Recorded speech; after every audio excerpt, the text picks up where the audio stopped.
কেমন আছো বন্ধুরা সবাই? আশা করি তোমরা সবাই ভালো আছো। দেখো আবারও একটা রেসিপি শেয়ার করছি। এটা আমার মেয়ের পছন্দের রেসিপি বলতে পারো, মেয়ের ইচ্ছাতে করছি। মানে ওর পাস্তাটা চাই পিঙ্ক কালারের, তো আমি যথারীতি ফুড কালার ইউজ করবো না, তাই বিটরুটকে এইভাবে জলে সেদ্ধ করে নিয়েছি। সেই জলেই আমি পাস্তাগুলোকে ভালো করে ফুটিয়ে সেদ্ধ করে নিচ্ছি। আর এইদিকে সবজি কেটে রেখেছি, পেঁয়াজ, ক্যাপসিকাম, ক্যারট আর হচ্ছে বিনস।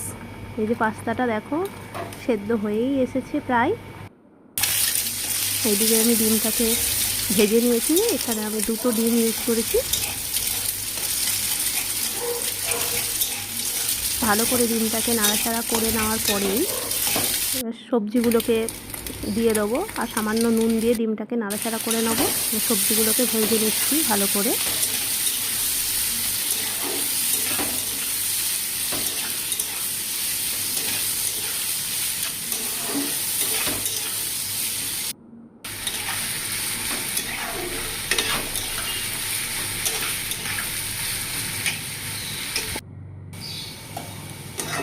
সবজিটা প্রায়ই ভাজা ভাজা হয়েই এসেছে। এরপর আমি পাস্তাগুলোকে ঢেলে দেবো। সেদ্ধ করা পাস্তাগুলোকে দেখো হালকা পিঙ্ক কালার এসেছে।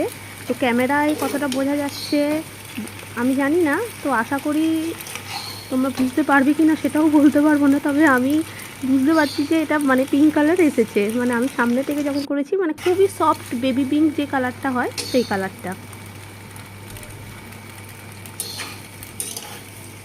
এবার ভালো করে আমি একটু নাড়াচাড়া করে নেব।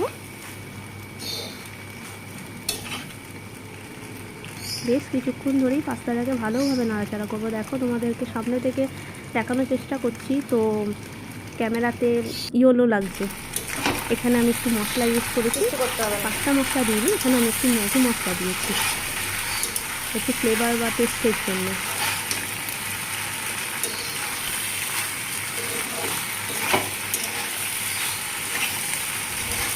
তোমরা চাইলে যে সেদ্ধ করে রাখা বিটরুট সেগুলোকেও কিন্তু তোমরা এখানে দিয়ে দিতে পারো, আমি সেটা ইউজ করিনি।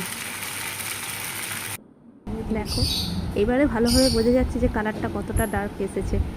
খুব সুন্দর লাগছে আর খেতে অপূর্ব টেস্ট হয়েছে, খুব সুন্দর খেতে হয়েছে। এর মুখে শুনে দেবে কেমন হয়েছে, খেতে কেমন হয়েছে। দারুণ, মনের ইচ্ছা পূরণ হয়েছে। পিঙ্ক কালার এসছে। ক্যামেরাতে কিন্তু আসছে না সেইভাবে।